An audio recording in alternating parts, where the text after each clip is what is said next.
again, my name is Jason Alexander, and I'm here to talk about talking about pro DJ tips and hacks. And let me go ahead and share my screen here to go back over that. And so let me see. Again, that's me at an event. We do DJs, photo booths, lighting, uplighting. We do the large letters, really tall 4-foot letters that you might see at events like love or Mr. and Mrs. or initials. We do weddings and proms and quinceañeras. We do concerts and a lot of festivals in town. It's a lot of fun.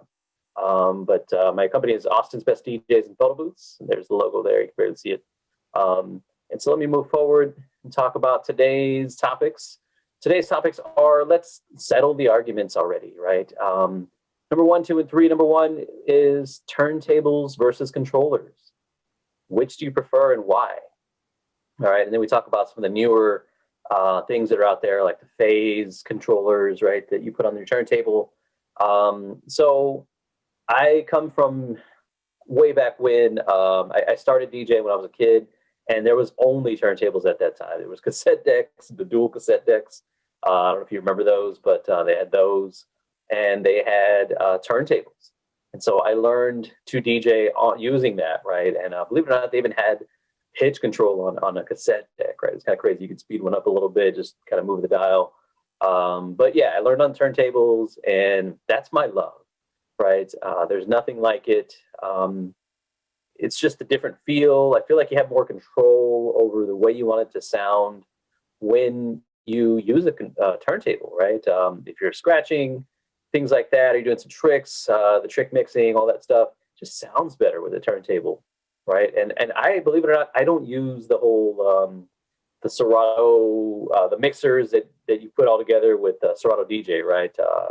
That you can do all the button pushing, and then it just makes you sound amazing, right? I'm old school. I like just turntables and a regular analog mixer, and I'll do all the tricks by hand. But anyway, that's my love. The thing I don't like about it now is that they're heavy, right? And gone are the days where we used to carry 10, 12, 15 record crates, heavy, right? Easily 50 to 100 pounds, stacked with vinyl in there, carrying them to gigs, right? And you had your whole crate of, I'm going to play this, I'm going to play that.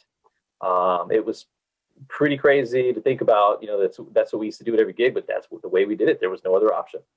And I miss the feel of it. We still have turntables here at the house, but we really don't do gigs with them unless people request it. We certainly will bring them, but again, it's something that they have to pay for, right? They're gonna have to pay a little bit of upgraded charge because it's a lot of work. So now I use a controller. I use the Pioneer DJ controller, and I like it, right? It's the newer, the version 2 or whatever, or 2.0, I don't know. But it's compact, it's light, and it gets the job done. I'm not doing trick mixing anymore. I'm not doing scratching. I'm not doing battles or nothing like that. Most of the events that we do, they just want to hear the song, right? They want you to mix, sure. They're not looking for remixes. They're not looking for tricks. They're not looking for all that stuff, right? Sure, we can do it, but they're not looking for that anymore. I'm not trying to prove anything to anybody, right? I'm just there to make sure that they get the music that they want heard and that people have a great time, right? So turntables just aren't in my my arsenal anymore, right? So I prefer turntables. Sure, I love the feel of them, but these days, to make it easier, I've been doing this a long time.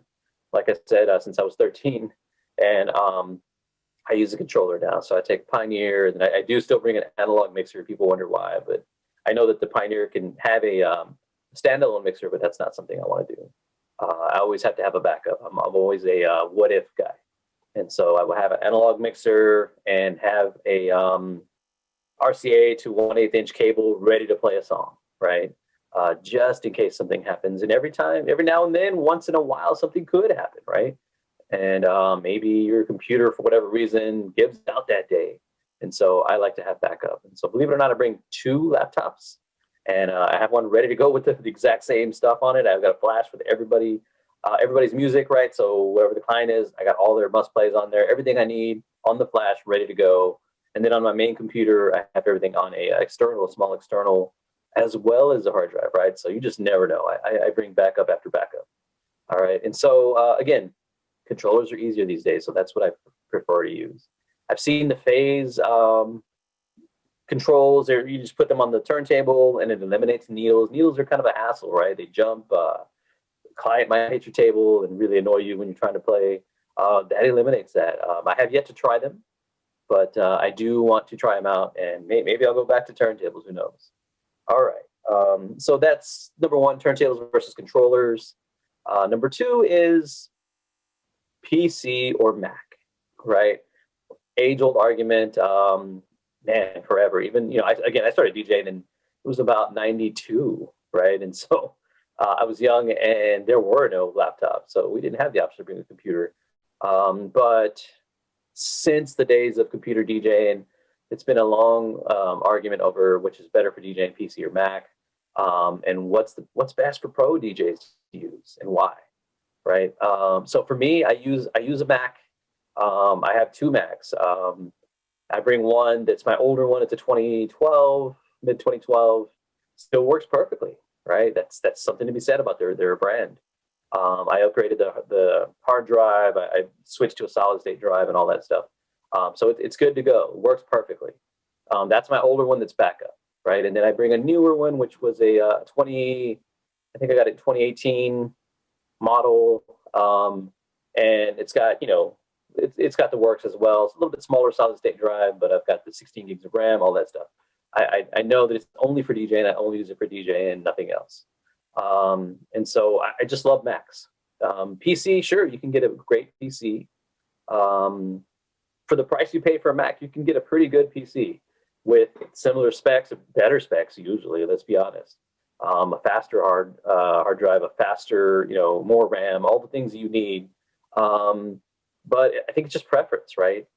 And so part of DJing is that you sometimes have to make songs or remixes or special mixes for clients.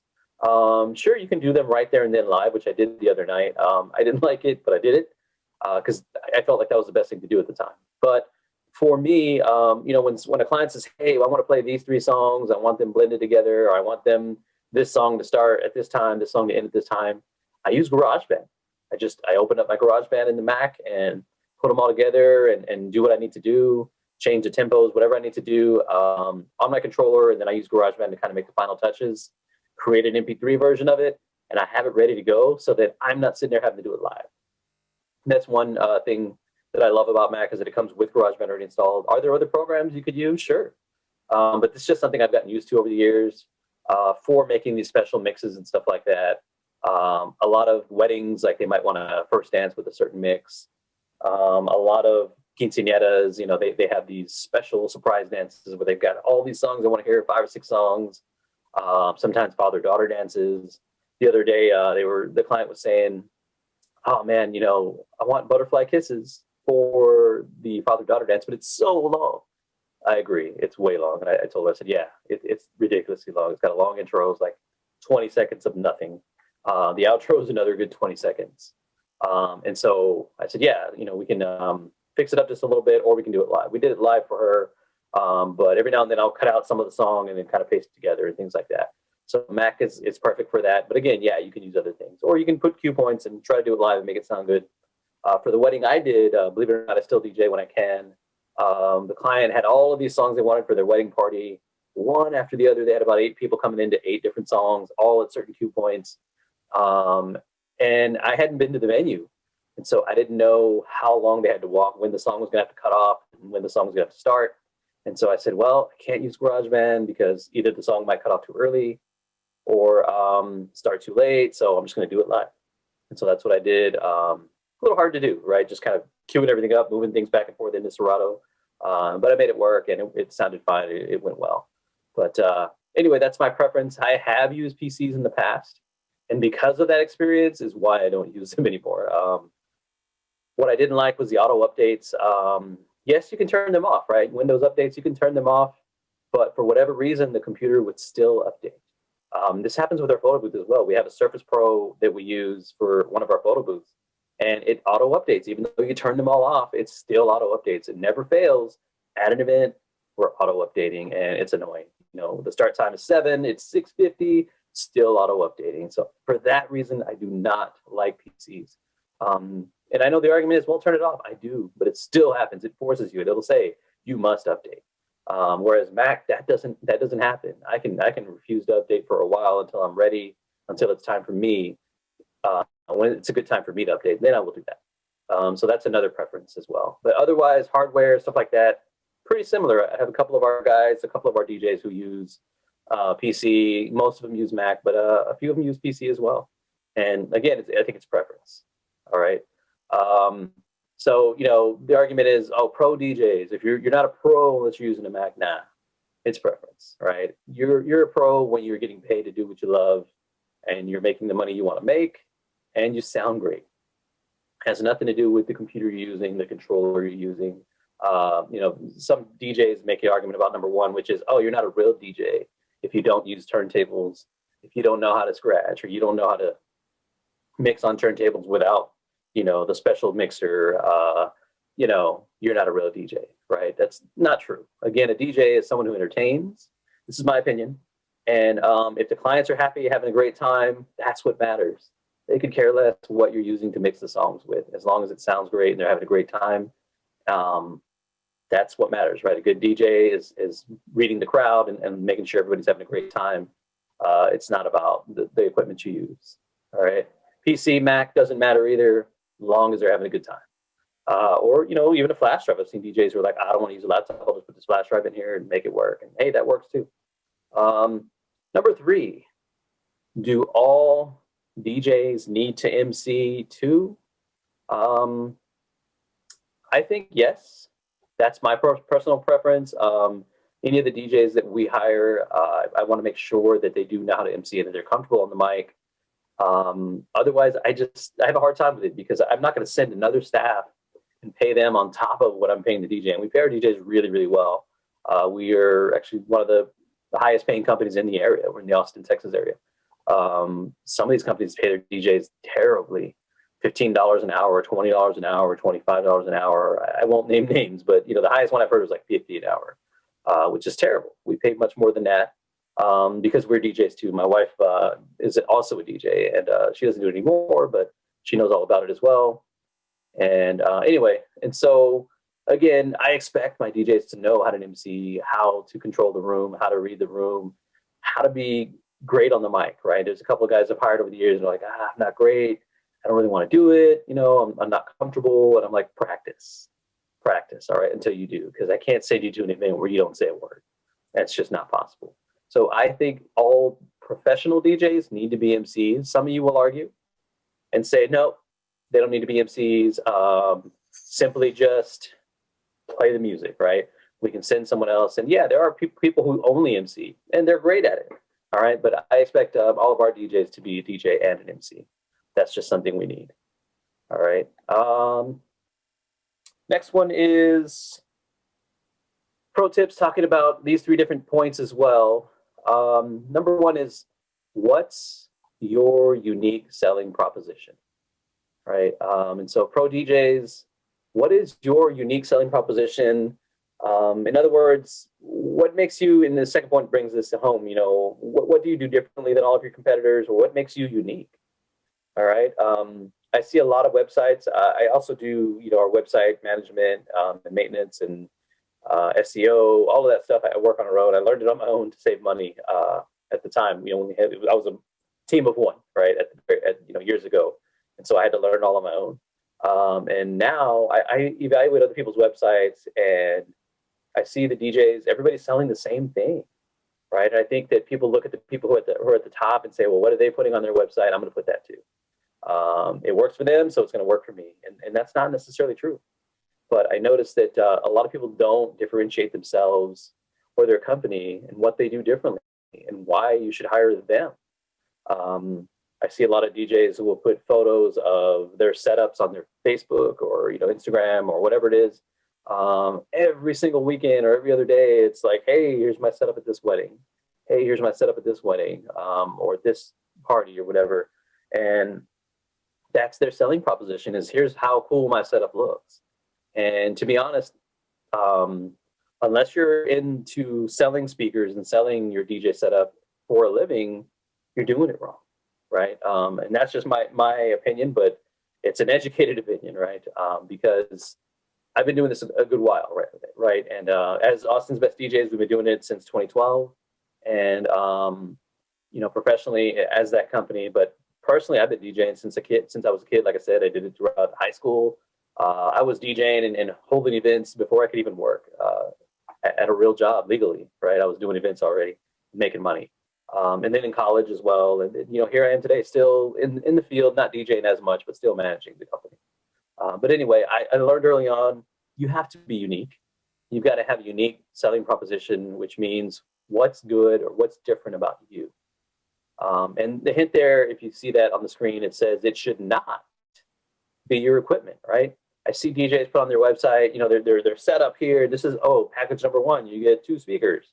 Package number 2, we throw in lights and those 2 speakers. Package number 3, we throw on a subwoofer and these speakers and more lights. That's the difference between our packages. Again, you're not in the equipment sales business, right? You are selling one thing. It is not your DJ equipment, all right? Because, you know, I've seen dozens of websites and they all look the same. Everybody has the same stuff, let's be honest. You know, you've got a set of EV speakers or QSC or Yamahas or whatever it is you love to use. We prefer Yamaha and QSC. I use both. But EV is pretty good too, right? But you see the same setups. Oh, well, we got this Bose setup that's in our other package, right? Nobody cares. They really don't. They just want it to look good and sound good, and they want to have a great time. Understand what you're selling. You are not selling your DJ equipment. You are selling the great time that your clients are going to have. You're selling the experience. You are in the experience business. Our slogan is specializing in music and memories, right? Because we know music and we create those memories for our clients, and that's what we do, right? It is not about check out my DJ equipment. Brides and grooms and, you know, birthday people, companies, they don't care what brand you have. They don't even know the difference between a QSC and a Behringer speaker, or whatever it is, right? And so stop selling your equipment.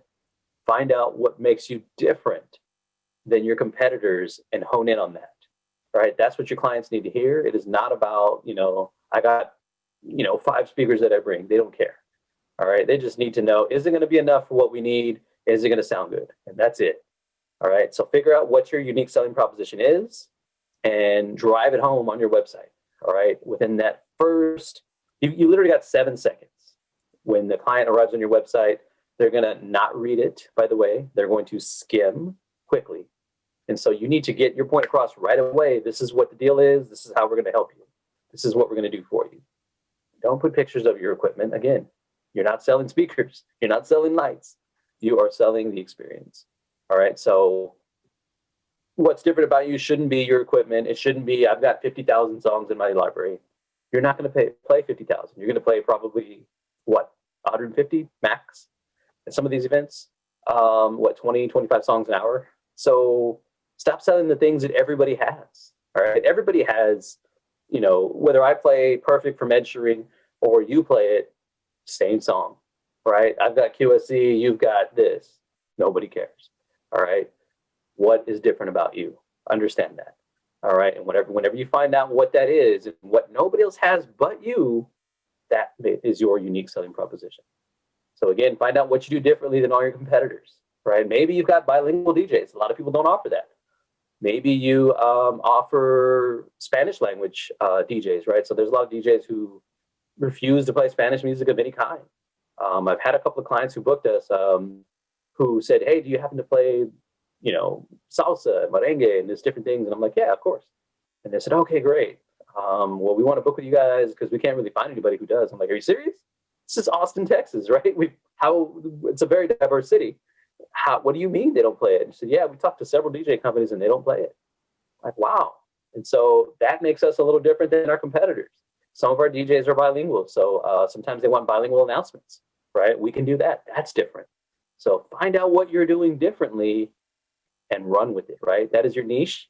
And so figure out what is my unique selling proposition, what is my niche, and exploit it, right? Make money off of that. Be the only one that they think of or they come to when they need what you do.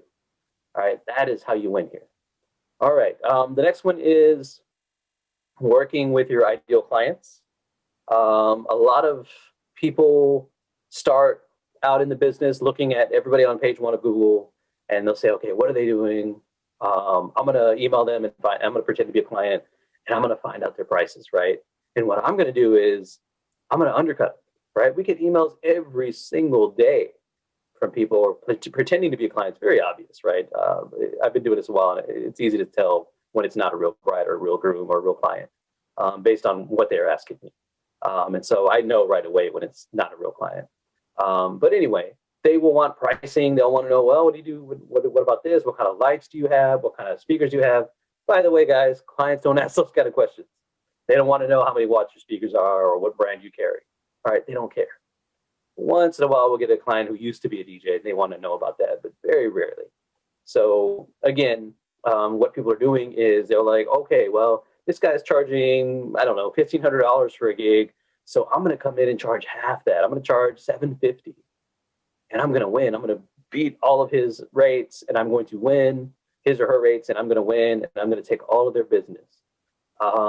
Sure, a lot of people start out that way, right? They start low, usually not even $750. I've seen people charge $200 for an entire night, which is crazy, but it happens, right? There's new DJs who want the experience. And so they'll come in low, undercut you all the way. And I'm like, hey, good for you.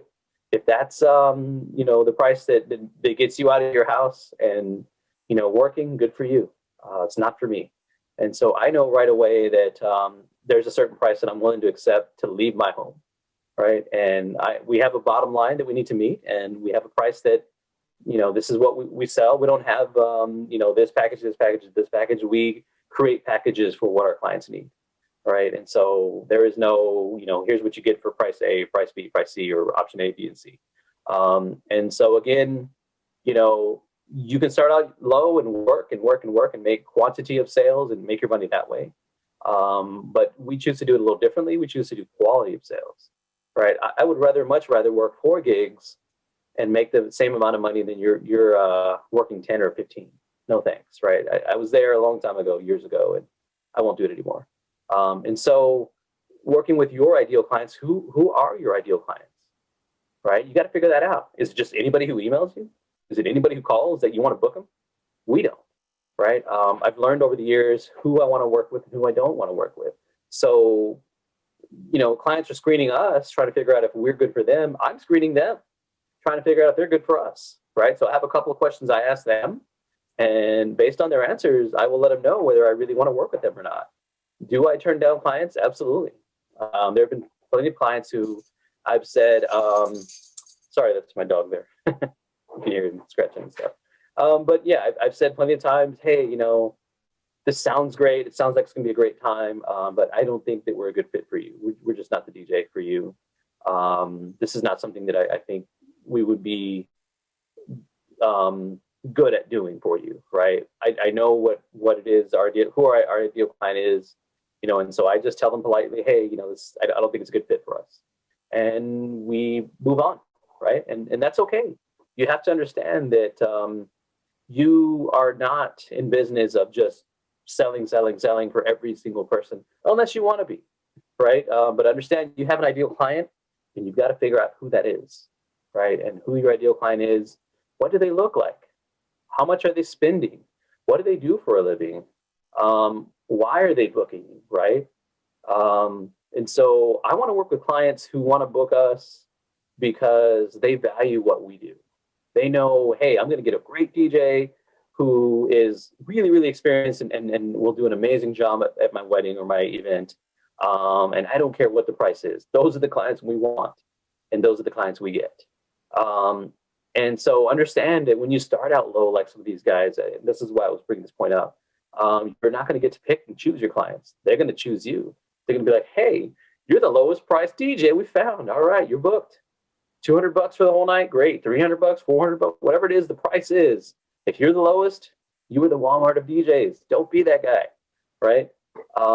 Because at that point, you turn into a commodity, right? You turn into a product of this, right? And I'm going to pay this amount for it. They don't value who you are or what you do or what you stand for. They only care about the price. And sure, I was there once, like I said, but I no longer am there. And if you want to work with your ideal client, you have to figure out who that is and what you want to get paid for your work. All right. So understand that the lower price clients, I've learned, you know, when I first started out, the people who pay the least expect the most. It's kind of crazy, but the people who pay the least expect way more, and they are very hard to please versus the people who pay you what you're worth. It's just something I've learned over the years, and I'm sure you'll learn it too if you haven't already. All right. And so understand price influences who you work with and who you don't work with. All right. So we get clients every now and then who will say, hey, so-and-so's running a sale and they're offering 10% off, 15% off, or, you know, a free photo booth or whatever. Will you honor this? Will you do it too? And I'm like, no, I'm sorry. Sounds great. And, you know, if that's who you want to book and why you want to book, I definitely encourage you to book them. That's great. It's a great sale. And that's not something we can do. And that's it. You know, you stand your ground and then they either book you or they don't. I've had a lot of clients who are like, oh, well, I only want to spend $1,000.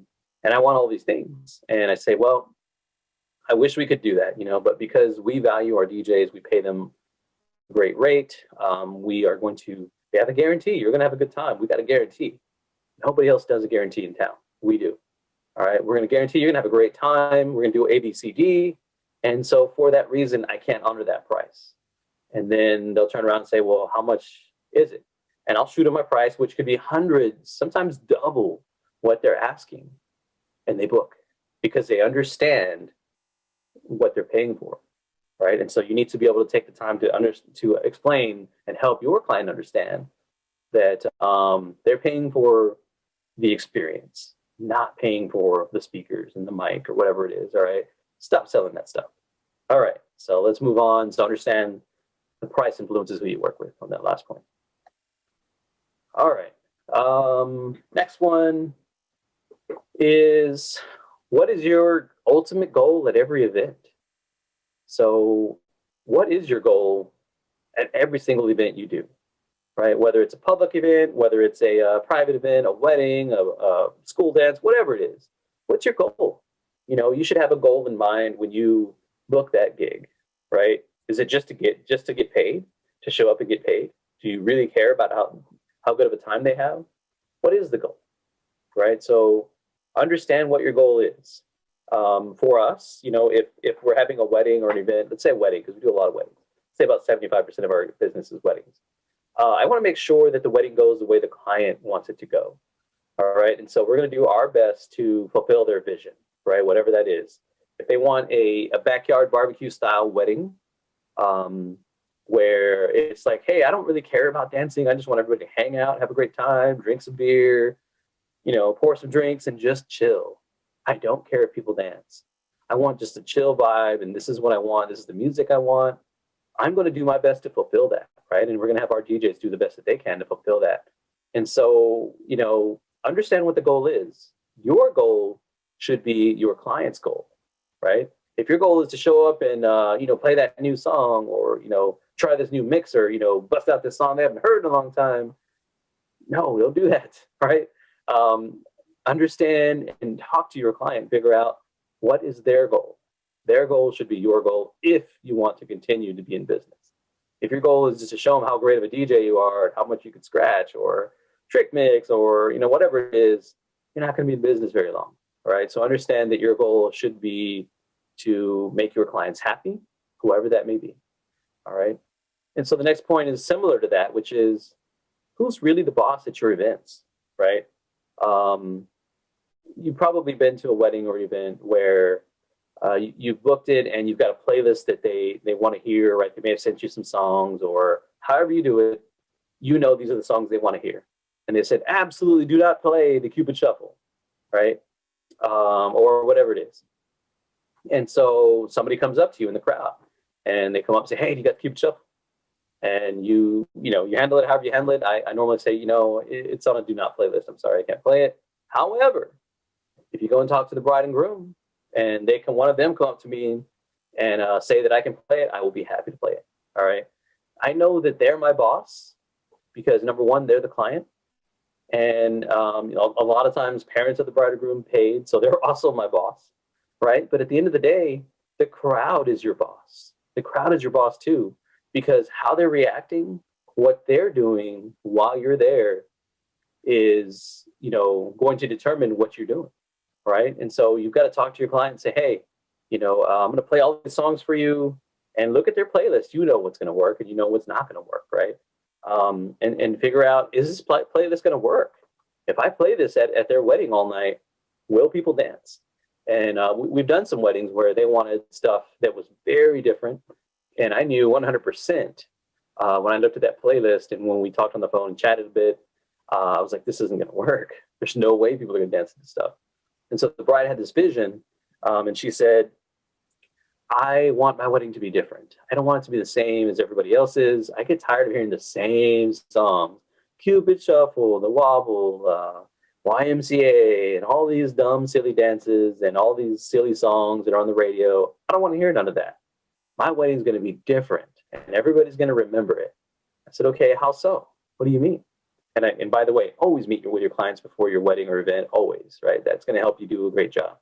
And so, I said, well, what do you mean by different? And she said, well, I don't want all those songs. Those songs are played out. I'm tired of them. I want people to go to my wedding and know that, man, I haven't heard this song, or, wow, this is new. And they'll love it, right? And, again, we're DJs. So, my wife was with me at the time, and we said, well, okay, yeah, we can certainly play these songs. And, what do you want to do, though, if people don't dance? What do you want to do? Because she literally said, I want to play all the B-sides. That is exactly what she said. If you don't know what B-sides are, that, back in the day when there was tapes, cassette tapes, there was an A-side and a B-side. A-side usually had the hits. B-side had the ones you didn't really know so much. And she said, I want to play nothing but the B-sides all night long, right? Sure, I might play, Journey, but I'm not going to play Don't Stop Believing. I'm going to play Lights, or I'm going to play this other song that not everybody knows, right? And we're like, okay, we can, but, what's your goal here? And she said, I just want people to have a great time. And I want to play the music I want to hear. I said, okay, great. We'll play those songs. Do you care if people dance? That was my number one question to her. I said, do you care if people dance? She said, well, yeah, I want them to dance. I said, okay, what's more important to you? People dancing or you hearing the songs you want to hear? And she said, well, both. And I said, okay, we will play the songs you want, and we will do exactly what it is you want to do. This is your big day. And we want to fulfill that vision. At some point in the night, if it's not working, I'm going to check in with you. And we're going to see what plan B is, okay? Plan B, no pun intended, for B-sides. And she said, all right, that works. I knew 100% it wasn't going to work. All right? I had all those songs ready, and we literally started the dance. First song, I looked at the list and said, okay, I'm going to play the most popular one that people may have heard. And it was like one or two songs that people might have heard. The rest were like complete, songs that were never hits. And what I've learned over the years is play the hits. Play the stuff people love. They'll dance. They'll have a good time. And at this wedding, that was not possible. And so we played the, song number one, song number two, and that was it. And I was like, okay, I don't know what else I'm going to play here. I'm going to go into her list. She told me this is what she wanted. And I started mixing into the other songs, and I knew it was going to work. And immediately the dance floor cleared, right? And I was like, okay, how many songs do I give it? So I gave it one or two, and I quick mix, first verse, chorus, out, next song. All right, I got through some of those songs, and I was like, it's 5 minutes. And I know it's for you guys, you might not care, right? There are some DJs who are like, I don't care if people dance. I'm going to play the songs they want, and that's it. I'm not going to get my feelings hurt. I unfortunately can't feel that way, right? I wish I could, but my goal is keep that dance floor packed, right? I want to make sure that everybody's having a great time, and my vision is fulfill their client's vision and make sure that people are having a good time. If they're not dancing, are they having a good time? Maybe, maybe not, right? But I immediately was like, okay, what am I going to do now? So I went and checked in with her, and I said, hey, just wanted to check in with you. I've got your playlist here. I showed her, played these songs, marked them off, and nobody's dancing. She's like, I know, right? I said, yeah, what do you want to do? Do you want me to keep playing these songs? I'm happy to. I will play them for the rest of the night. Or what do you want to do? She's like, I wanted all these songs played, but nobody's dancing. Why? I was like, it's just people don't recognize them, And she said, okay, I'll tell you what, do whatever you want to do. I don't care. Just make sure people have a good time. I said, okay, do you care what I play? She's like, well, something similar to what I want. So I looked at the genres and I said, all right, I'll play the best of these genres. And right when I got back out there, threw on a hit song that they would know, and dance floor was packed the rest of the night. Right. So sometimes as DJs, you have that fine line. And so you have to understand, again, who that boss is, what your ultimate goal is. And then the last point here, what do clients really want? Right. And what do they want in a DJ? And so in my opinion, I think clients want a great time. They want a fun, memorable experience. They want to look back on their wedding day or their party or their 30th birthday party, whatever it is you booked, and say, man, I had such a great time that night. And you're a crucial part of that, right? There's music playing in every single part of the night. When you do a wedding, from the pre-ceremony to the last song of the night, there is literally music playing the entire time. You are a huge part of making that night a successful night. All right, if they're insistent that they got to give you a playlist, talk to them about when you play it. All right, if they love slow songs, which once in a while we'll get weddings that, oh my God, I got to hear these 200 slow songs. And, give your input, your professional input. But again, at the end of the day, your client's the boss, right? You might say, hey, these are great songs, man. I haven't heard some of these songs in a long time. How about if we play them during dinner or a cocktail hour? They're kind of background, but I'll play them. I might play a couple during the reception, but for me, my rule is no more than one, maybe two slow songs total per hour. No more than that, right? I just don't want to, I don't like bringing the energy down. Unless you're just going to completely transition, then I will. But usually, again, one slow song an hour, if that, depending on the crowd. And so talk to your client and say, okay, well, I'll certainly play these. I'll fit them in. But a lot of these are kind of slow. Do you care if people dance? Go back to that question again. What is it you want to do? What is your vision? What do you want your wedding to be like, right? And so again, what do clients want in that DJ, right? You are the DJ they're hiring. Figure out what it is they want, and then go from there, all right? Because that is the number one goal, is to make sure they have a great time, all right? And so my next point, now going into tips and hacks. This is going to be the last slide, and I want to know what changes have you made DJing during COVID, right? It's different now. Man, our calendar for 2020 was wiped out. We had so many events booked. Normally, March, April, May are busy. May is super busy for us. And just every event, as soon as we got the first lockdown, South by Southwest was canceled. I don't know if you know, but that happens right here in Austin. And we thought people were crazy. We're like, what? South by Southwest is canceled? There's only 2 cases? Come on, But we're like, okay, whatever, right? And then the lockdown happened and everything closed, and we're like, oh man.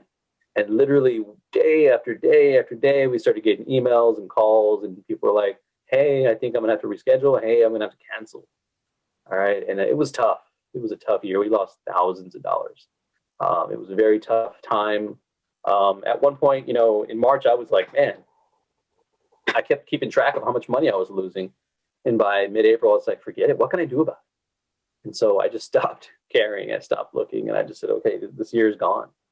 But I have to figure out, what can I do differently? How can I still make money during this time, now that all of these gigs are gone? And so we had to figure out a plan B. And so, besides the changes you had to do, which was, obviously wearing masks and figuring out social distancing. Do you worry about a packed dance floor now, DJing during COVID? I still do, believe it or not, but, and it still happens, surprisingly, every gig I've done during this pandemic, we started up again probably in June. In early June, we started up again, just a couple gigs here in June, July, few in August, and then September, October, November started getting busy. But people danced every single time, even in the height of COVID, right? In June, people were still packing the dance floor, having a great time. It was a great feeling, but at the same time, I felt kind of guilty. We're like, man, hopefully nobody has COVID, right? But anyways, so we made some changes, and, we said, okay, here's what we're going to do. And, we bought some signs and said no requests, or, whatever, because we didn't want people coming up to the DJ or to us if I was there. And I was there for a couple of them. And so we said, hey, no requests. And we talked to the clients ahead of time and said, hey, we're going to do our best to make sure everybody has a great time. I would love to see your dance floor packed, but at the same time, please understand that we're in a pandemic. and we've got to be safe. And so we're going to kind of hold off on request. And they understood.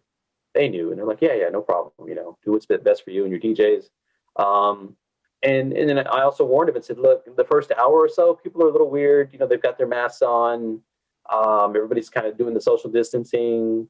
I said, and just understand that first 30 minutes to an hour, they may or may not dance. All right. And so they said, okay, yeah, no problem. And sure enough, the first 20, 30 minutes, people are a little weird, and I would hit them with some good songs. Be like, nobody's dancing. What?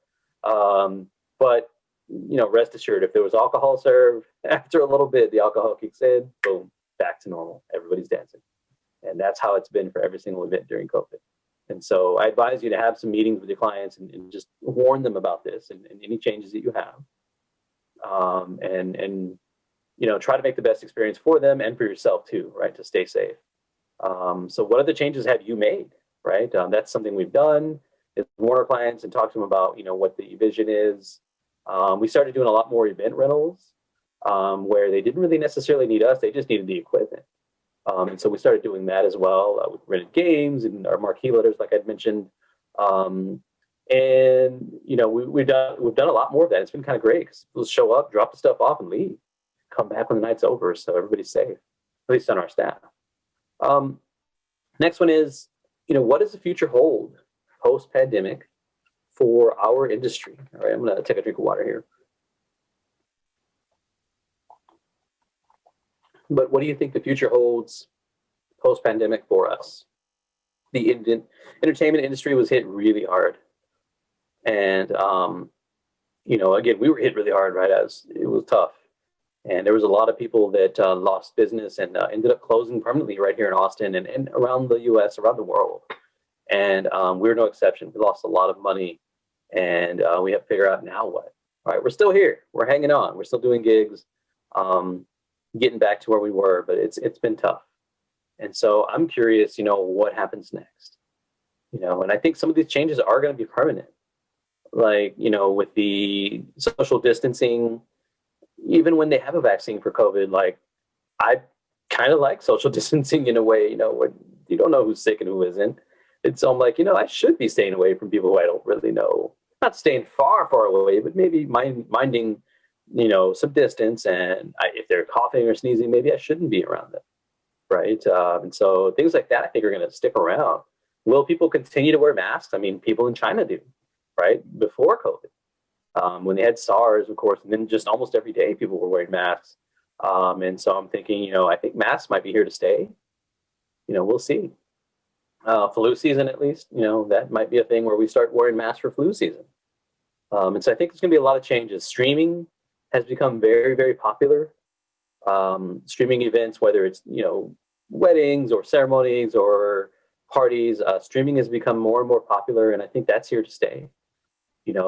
Flying in family from another state or another country may not be reasonable anymore, right? And so people might just say, we'll just stream it. They can just watch online. They don't have to come, especially if they're older and, they might get sick.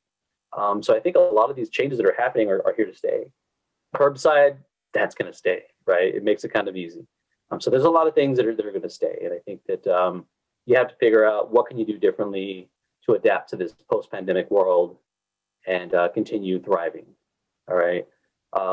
Next point is, what's your best hack for DJing? How do you save time, money, or make DJing easier? Loading, unloading, downloading music, whatever it is you do. I was hoping to have a conversation with people. I didn't know how this was going to be, so I clearly can't ask. But I do want to talk about hacks and things you've learned over the years. And I'll talk about something that I did talk about in an article that should have posted for this month's article. I talked about a couple of hacks. One was saving time. Time is the one resource that we can't get back, right? You can make more money, you can do more things, you can do all sorts of stuff, but you can't get back time, right? And so time is precious. And so to save time, I've learned some things over the years. Number one is with downloading music. I talked about this in the article, the DJ News article. Spotify is something I use for every single wedding and event. Not for the dance part, but for the rest. I highly encourage clients to make us a Spotify list. I know a lot of people are like, oh, I hate Spotify lists. I don't want to be told what to play, blah, blah, blah, right? And I get that. I understand that. For the dance, I let them know, hey, I'm going to play these songs, but I'm not going to play them in the same order. I will do my best I can to play all of these, depending on how much time I have. But for the ceremony, for the pre-ceremony music, prelude, cocktail hour, dinner, all that stuff, I encourage them to send me a Spotify playlist, right? Why? Time, right? I don't want them to send me an email full of 100 songs labeled cocktail hour or dinner, blah, blah, blah, right? And me have to look for every single one of those or make my own Spotify list, right? I don't want to have to do that. That just is a lot of time. I was doing that for many, many years, and then I realized, why am I doing this? And so I, got the Spotify Premium a while back, and you can download the playlist, right? It's amazing. So I have every couple say, okay, send me your prelude, label it as prelude or pre-ceremony. Send me the ceremony songs you want in order, like this is the wedding party, this is the bride song, this is the exit song.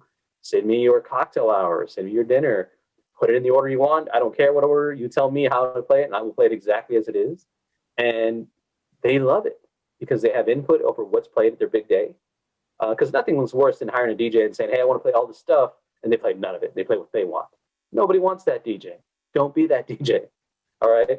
And so they send us a song, and you know what I do? I open it. I'll click the link, add to library, one button, and within 2 minutes, I've got the entire playlist, for dinner, for cocktail hour, for whatever. For the dance, I'll make my own crate and I'll drag songs in there with Serato. But for the songs that say like some slow songs that I know I'm probably not going to play, I'll add those to the other playlist, right, for dinner or something. Or I just might have them on Spotify and I can switch over to that at some point in the night to play that slow song. Something I don't want to download, I won't worry about it, right? You can download through Spotify, it saves, and then when you're done, you just click download again, and then it reverses it if you take it off your computer, and it's done. Saves so much time. Saves me hours and hours of worried about, let me find this song and this song and this song. So that is one hack that I've learned over the years, and it's been amazing, right? So save some time. Downloading music, sucks. Let's be honest, and it takes a lot of time. So do that. Makes life easy, and you're going to play what they want. It's a double win. It's a win-win for everybody. Saving money. So there's a lot of things you can do. A small one I talked about in the article, in this month's article, was batteries, right? Batteries add up, for your wireless mics and for your lapel mics and, whatever else you need batteries for, the expenses add up. And so I bought me a little battery tester from Amazon. It's like $6, right? And it's amazing because I don't want to have to worry about, is the battery still good, right? You might be one of those guys that don't know, and so you change the battery out every single gig, and you're wasting batteries, right? So just buy a $6 thing on Amazon or wherever, a battery tester. I literally take out the battery before every gig for the mic, put it on there, 9-volt or the AA or whatever it is, AAA, test it, still good, perfect. I get so much more use out of batteries now. Having that one little hack, that one battery tester, saves me money and saves me the hassle of worrying about, oh my God, what if the mic goes out while the ceremony's happening? I worry, right? I always think about what if, and maybe you don't, but I do.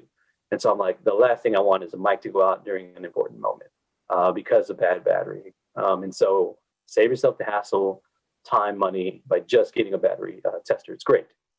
All right, that's another hack. Loading and unloading. So I talked about some of this in the article, and I'll talk about a couple things I didn't mention. But the rock and roller cart, you all know it. You may or may not know it. You may not have it. You may have it. I have a couple of them. They're amazing. I think we've got the R16, the R18 maybe. We've got 2 of those, and they are just amazing, right? You can put everything for medium-sized, small gigs for sure, medium-sized gigs, maybe even large gigs on one load. Love it. Right, it folds down nice and easy into a little, cart that's maybe 3.5 feet tall, to a little dolly. You can put it in the trunk or wherever you need it. But yeah, you extend it and everything goes on there. It's perfect. And then on top of that, I have what's called a grip and gaff bag. It's a bag that goes made for the rock and roller on the other side. The handle that's facing you doesn't have it, but the other side does. And it's called a grip and gaff bag. And it's a friend of mine. We happened to meet him, and he started the company, J. Olivier. And it just slips right over. You put all your stands in there, anything that you can put in there, you put in there. And so you're guaranteed to have just one trip, one load, right? So I'll put all my stuff on the cart and then get the bag, put all the stands in there, and cords and extensions, whatever, all in one trip. It's amazing. Saves time, lots of time from having to go back and forth to the vehicle, right? So that's one thing I do. Another thing is we bought a van last year. It's been about a year, maybe a year and a half. And so I hated, going to the van, getting all the stuff off, putting it back on, right? It's a lot of time. And so I bought a ramp, right? I put everything on the rock and roller cart, bought a ramp. I went to Harbor Freight, found some ramps that they have, and I literally bought a ramp that was, I think it was like a 1,200 pound capacity. And I just put it on the end of the van, drive the cart right up. I don't even have to get the stuff on and off the dolly anymore, on and off the van. I just literally drive the cart right up. It's a cargo van, so I don't have any seats in the back. Park the van there. I get some straps. I strap it to the wall of the dolly to the wall of the van. It's got some hooks and everything, and boom, ready. Doesn't fall over, nothing. Saves me so much time, right? And so this makes loading and unloading so much easier, right? Admittedly, I need a better ramp. This one's a 6-foot ramp, and so it's kind of steep, right? So it's pretty hard to put the entire setup on one cart, and when you add the incline, wow, it's very heavy. It's easily a couple 100 pounds, if not double or triple that, right? And so anyway, that's my last hack there is getting that ramp, right? And so check that out too. They sell bigger ones. I'm going to definitely get a bigger one soon. All right, so check that last one out and be sure you get that. And I think that's most of my hacks. That's most of my discussion today. I think there's some people coming on now, so we're just about done. Thanks so much for tuning in, checking it out. Hopefully I've taught you a couple things that maybe you didn't think about, maybe learn some things, and I'm always happy to hear from other people. So if you want to share your ideas, feel free to add comments when this is released, or you can email me personally. I'd love the feedback. All right, so thank you so much. Again, my name is Jason Alexander. I'm out of Austin, Texas, with Disc Jockey News in the Chill Lounge today. Thank you so much.